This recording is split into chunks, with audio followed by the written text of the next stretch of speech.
तो welcome to our channel shortcut pharmacy. तो हम जैसा कि प्रीवियस वीडियोस में हम जनरल फार्मेसी के टॉपिक्स को कवर कर रहे हैं, इंपॉर्टेंट टॉपिक्स को। तो आज के वीडियो में भी हम एक नए टॉपिक के साथ स्टार्ट करेंगे। तो हम ठीक है, आज के वीडियो को स्टार्ट करते हैं। तो सबसे पहले हम पढ़ेंगे कि डोजेज फॉर्म क्या होता है। डोजेज फॉर्म का मतलब हो रहा है कि किसी भी ड्रग को, अगर आप कोई ड्रग पेशेंट को दे रहे हैं तो वो किस फॉर्म में दे रहे हैं, सॉलिड है, लिक्विड है, गैस है, या ओरल फॉर्म में है, इंजेक्ट कर रहे हैं, मतलब किसी भी डिफरेंट फॉर्म में है, आप उसको दे रहे हैं पेशेंट को, तो उसको हम बोलेंगे डोजेस फॉर्म्स। देखिए लिखा हुआ है द फॉर्म और मैनर और device in which a drug is dispensed to a patient. तो इसको हम लोग बोलते हैं डोजेस फॉर्म्स। इसको हम लोग बोलते हैं फॉर्मुलेशंस। ठीक है, फॉर्मुलेशंस भी बोल सकते हैं। अब कोई भी डोजेस फॉर्म होता है तो उसके मेनली टू कंपोनेंट्स होते हैं। तो पहला हो गया आपका एपीआई। एपीआई का मतलब एक्टिव फार्मास्यूटिकल इंग्रेडिएंट। और एक्सीपिएंट्स हो गया कि मतलब एपीआई के अलावा जो भी आप ड्रग में दे रहे हैं डोजेस फॉर्म में। जैसे आप टैबलेट अगर बना रहे हैं तो टैबलेट में एपीआई के अलावा कोई कौन से पॉलीमर है, कौन से एडहेसिव है, ग्लाइडेंट है, लुब्रिकेंट है, टैल्कोहल हम लोग लेते हैं, या कोई भी एडहेसिव लेते हैं।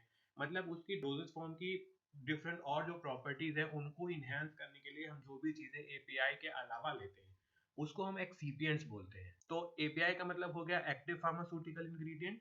और उसके बाद अब डोजेस फॉर्म की क्या प्रॉपर्टीज है।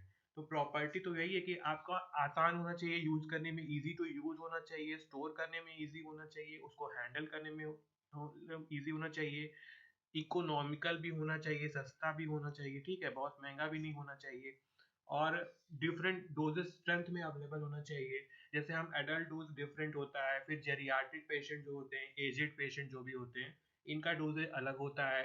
बच्चों में, चिल्ड्रंस का अलग डोजेज होता है। तो ये पोसोलॉजी में आप पढ़ेंगे एडल्ट डोज के बारे में और चिल्ड्रन डोज के बारे में आगे के टॉपिक्स में।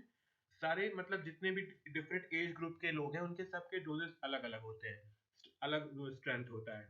आपका जो भी डोजेस फॉर्म है वो आपके डिफरेंट डोजेस स्ट्रेंथ में पहले तो अवेलेबल होना चाहिए।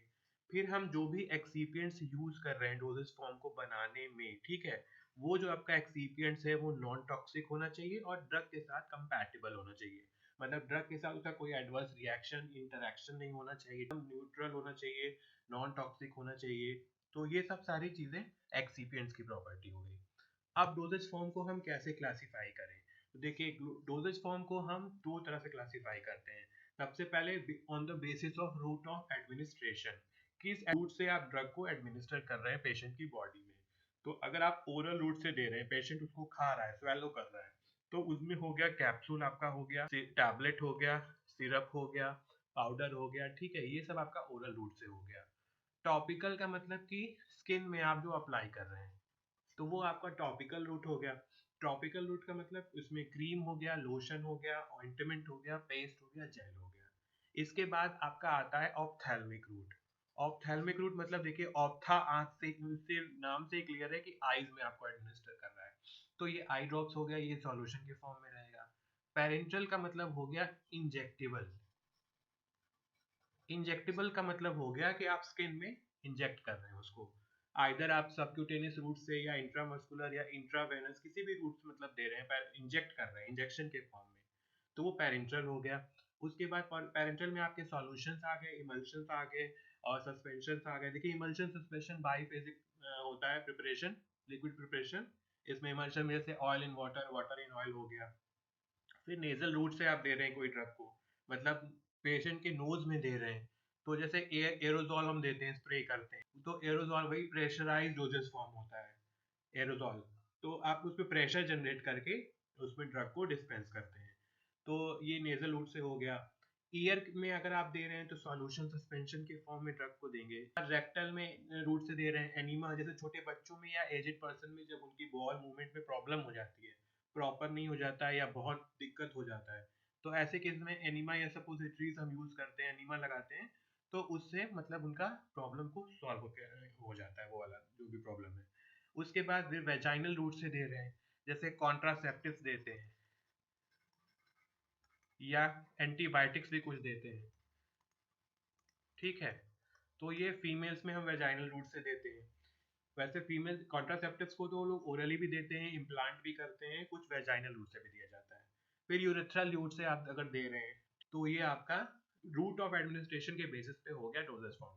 इसके बाद on the basis of state, किस स्टेट के में है आपका जो भी डोजेस फॉर्म है। अगर सॉलिड है तो सॉलिड में वो टैबलेट के फॉर्म में है, कैप्सूल के फॉर्म में है, पाउडर के फॉर्म में है। सेमी सॉलिड अगर है तो वो जेल के फॉर्म में है, या क्रीम है, या पेस्ट है, या ऑइंटमेंट है। या उसके बाद अगर लिक्विड में है तो लिक्विड में दो तरह का हो सकता है, या तो मोनोफेजिक लिक्विड हो सकता है या बाइफेजिक।